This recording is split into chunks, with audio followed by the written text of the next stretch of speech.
Salut à tous. Je suis Anne-Marie Legrand et vous êtes sur une chaîne dédiée à l'orientation professionnelle et au choix de carrière. Si ce sujet vous intéresse, abonnez-vous.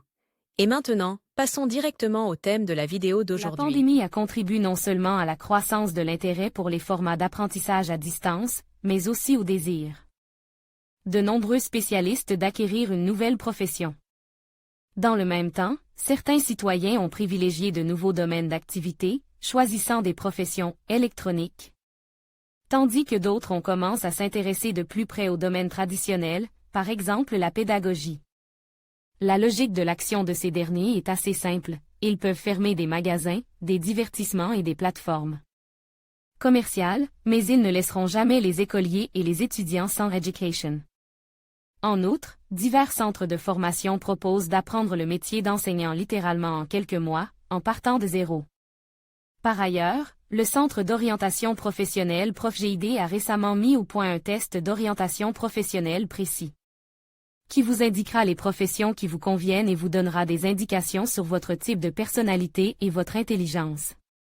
Lisez aussi Tout le monde peut-il devenir éducateur? C'est cette idée qui suscite l'indignation de la communauté enseignante. Certaines organisations éducatives actives dans le segment de l'EFP promettent de former un enseignant dans presque n'importe quel domaine pour un nombre relativement faible de cours en ligne, de lui donner un diplôme de l'échantillon établi, qui sera conforme à la FSES et aux normes professionnelles. Cependant, les experts du secteur sont convaincus qu'il est impossible de former un spécialiste qualifié sans une base adéquate. Et si c'est vrai, comment les citoyens peuvent-ils être légalement formés dans le cadre de cours de recyclage professionnel? Le fait est qu'auparavant, par ordre du ministère du Travail, des modifications ont été apportées à la norme professionnelle enseignant de la formation professionnelle, de l'enseignement professionnel et de l'enseignement professionnel complémentaire, ce qui permet d'employer comme enseignants des personnes qui ont suivi l'une des deux options d'enseignement, une formation professionnelle supérieure ou secondaire dans le domaine de l'éducation et de la pédagogie ou dans un autre domaine correspondant à la matière requise avec recyclage professionnel ultérieur, l'enseignement professionnel supérieur ou secondaire et l'enseignement professionnel pédagogique complémentaire. Lisez aussi c'est le premier point qui soulevait des questions et des difficultés. L'expression « le domaine correspondant à la matière requise » doit être comprise comme suit. Un diplôme de philologue permet de se reconvertir comme professeur de langue et de littérature russe, un diplôme de chimiste, après une formation complémentaire, d'enseigner la chimie.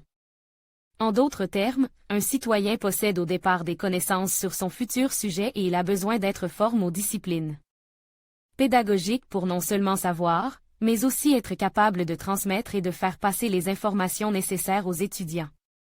Ainsi, la reconversion professionnelle ne fonctionnera pas si un économiste veut enseigner la physique ou si un biologiste veut devenir chirurgien.